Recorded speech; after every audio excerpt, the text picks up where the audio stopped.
Welcome to Anita's Kiss. Keep it smart and keep it simple.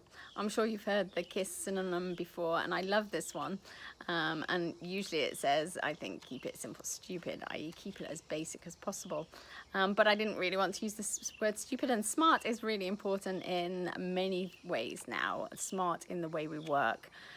Smart in the way you set things up. Smart being also a synonym on its own for being various things. I've forgotten them all now. Specific, measurable, something else, and something else.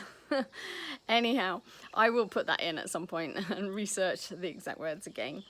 But this whole area is about working smart, being smart, especially as we get into people, especially I know into our later years, and making the most of what we have in life and business.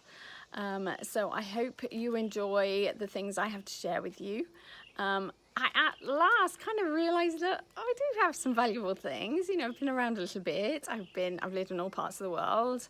I have done many different things, and some good, well, some bad. No, nothing bad, but I've learned from a lot of the things that have taken me down, and I've had other things that take me up. So I think it's a rough ride. This life is a rough ride, but you know, we are here to help each other out, and if I can give you any little nuggets that will help you along the way and where you are now, then that's great. So thank you for being here, and I hope you enjoyed the ride.